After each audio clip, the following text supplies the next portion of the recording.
up? I want to make this video educational and informational on these cars because I'm starting to notice something. If you had a guess, this car is here for the same thing mine was here for. This is for all the people that have the 1.5Ts, the SIs, the Civic hatches, the Accord Sport with the 1.5. Unfortunately, I'll tag Lenny. This is Lenny's car. I'll tag him in somewhere around here. Unfortunately, he lifted the head, which causes the head gasket to blow. Now, with these cars, the head gasket is not the weak link. It's just the byproduct of the head bolts. The head bolts are the weak link. These cars come stock pushing about 17, 18 pounds of boost on sport mode. Now, if you get Honda K-Tuner, most of them do the +9 base map, or if you get a Pro Tune, you do the +9 base map, which is around 25 pounds of boost, which I think 25 pounds on a stock turbo is the most you should run on any of these cars. But when you increase the boost, what people gotta understand is that you increase cylinder pressure. When you increase cylinder pressure, if you have weak head bolts, like here, they stretch. And it's not like it stretches where it's like the head lifts completely. No, it stretches enough to the point where the head lifts enough to where the coolant passage now, the coolant starts to create its own passage into the cylinder, and as that happens, it eats away at the head gasket. And eventually, the head gasket blows, or in a sense, it wears away the gasket. And pretty much the fix for it is you have to take the head off. I always send them out to the machine shop because I'd rather have the peace of mind, even if the head doesn't look warm, even if I put a straight edge on it, I want to have it pressure tested, checked by the machine shop. I use Larry Automotive up in Grind, they're the best at CT. And you get ARP head bolts. ARP head bolts they've been around forever. You get ARP head bolts and you won't have any issues with this. Head ever lifting again. Now, normally what I've started to notice is this car has 60K. Mine did it around 60K. If you're tuned, there's something to have in the back of your head, especially if you run your car hard. Most people on the forum say if you're going E85, if you're going flex fuel, then you need to do head bolts. But my car wasn't on flex fuel. This car wasn't on flex fuel. I know I drive the shit out of my car. Like, I'm on it all the time. He probably is the same way, and this is why we have this issue.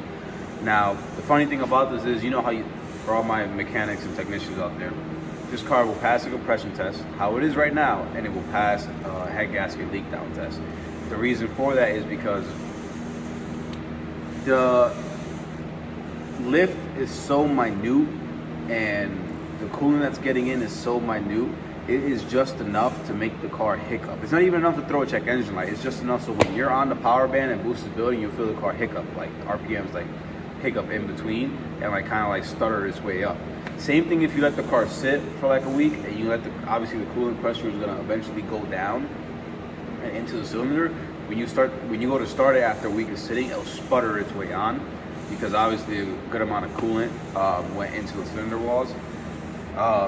If you look at my YouTube video, because I have a YouTube video on doing this job, you'll see that it's literally like a little ass trail of water, and it'll just make its way into the cylinder. It'll be just enough to make it misfire.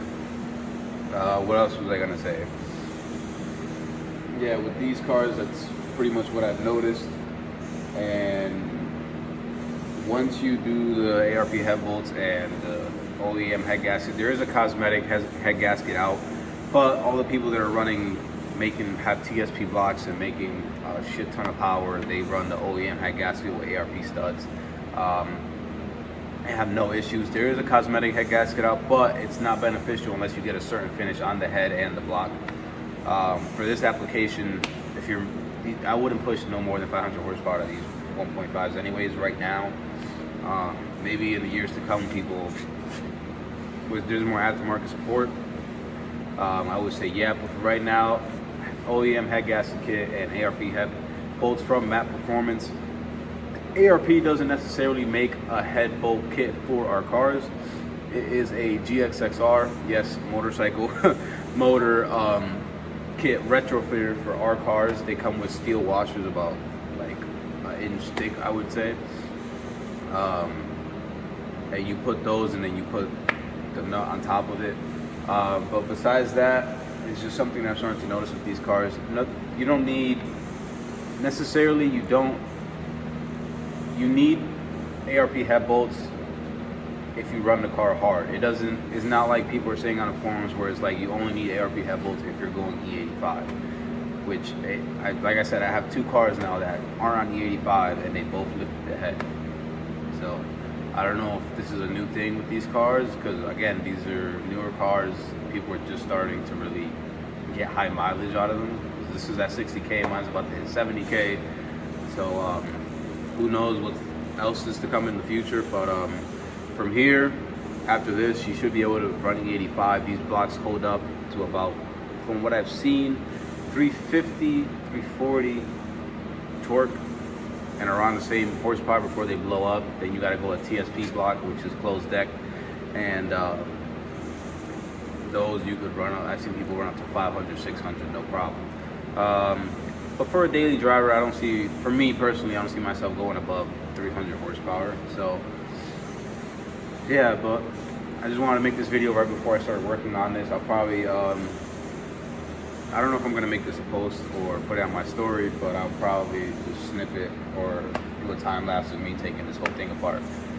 This is the second one, so I kind of want to see how long it takes me.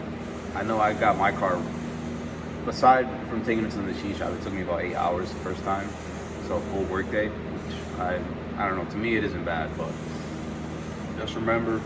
Oh, and I've been trying to find a guinea pig, per se, somebody with a low mileage SI that wants to be a guinea pig and pretty much do ARP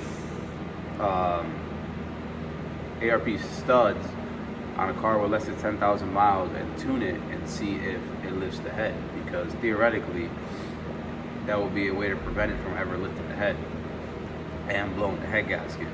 I have one person, they know who they are, but every time I mention it, they're like, I don't know. But obviously I'll be taking one head bolt out, putting one ARP in, doing that. I'm not just gonna loosen the whole head and tying it back down. But if anybody wants to be a guinea pig, let me know.